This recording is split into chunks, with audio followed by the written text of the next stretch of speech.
کیا 40 سال میں تم نے ایک بار بھی زبان مصطفیٰ سے کبھی جھوٹ سنا؟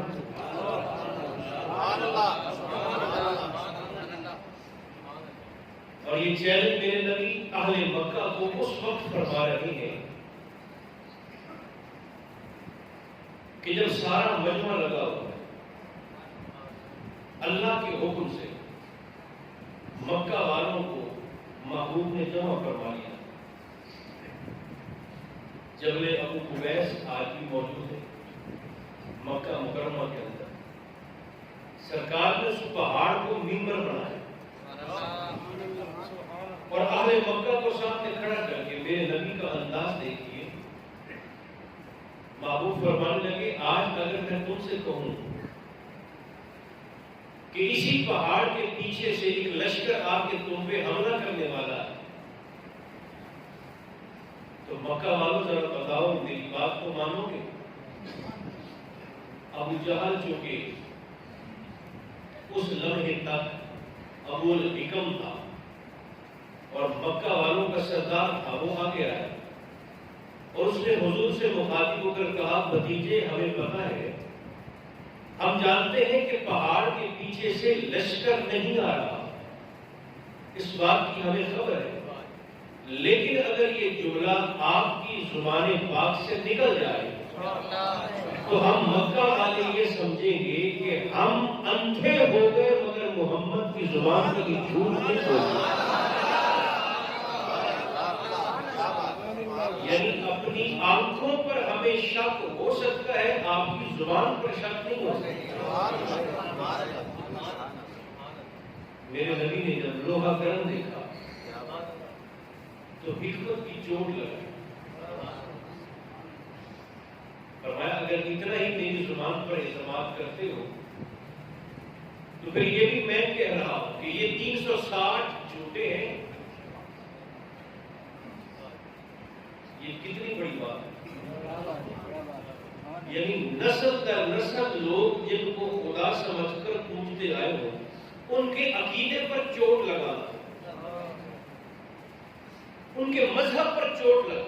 سرکار نے فرمایا کہ 360 جھوٹے ہیں، وہی ایک سچا ہے جس کی بارگاہ میں مجھ محمد کی زمین نیاز جھکتی ہے۔ ان کا دلیل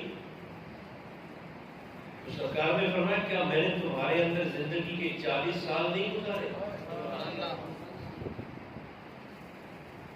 ایک بات عرض کرنا چاہتا ہوں، جن دوستوں کو یہ محسوس ہوتا ہے کہ حضور 40 سال کے بعد نبی بنے، پہلی بات تو یہ ہے میرے نبی اس وقت کی نبی تھے جب آدم مٹی اور پانی کے درمیان موجود تھا۔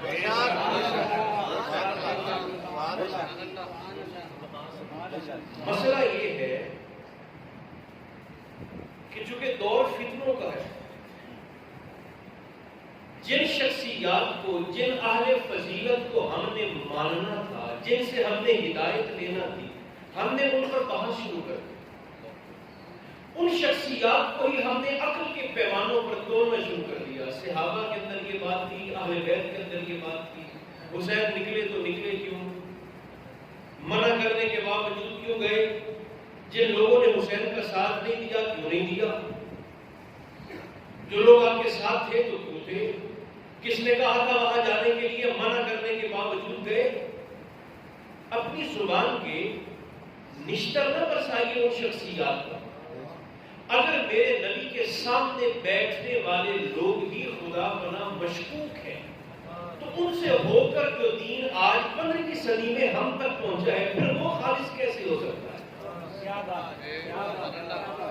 اگر حضور کے تربیت یافتہ اولین لوگ ہی آپ کے نظریے کے مطابق مشکوک ہیں تو ان کے سینے سے آیا ہوا آج 15ویں صدی میں آپ تک پہنچا ہوا دین پھر وہ خالص کیسے ہو سکتا ہے؟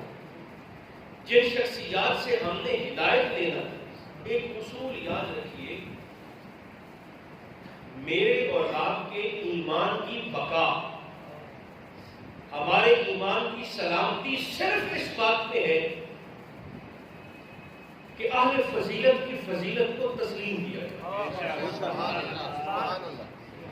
والد سے لے کر استاد سے لے کر شیخ سے لے کر عمر میں بڑے سے لے کر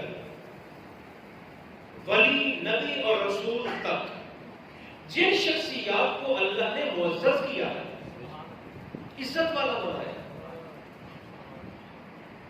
انداز کیا ہوا کرتا تھا. ایک حدیث پاک میرے ذہن میں آ رہی ہے، حضور کی معافی صحیح ہے، اور سیدنا صدیق اکبر رضی اللہ تعالیٰ عنہ آپ کوشش کرتے تھے کہ آپ ممبر رسول کے قریب بیٹھتے. سبحان اللہ.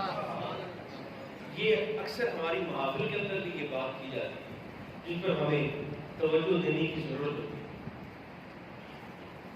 میرے نبی نے فرمایا جو شخص ممبر کے قریب بیٹھتا ہے وہ قیامت کے دن اللہ کے عرش کے بھی قریب ہو.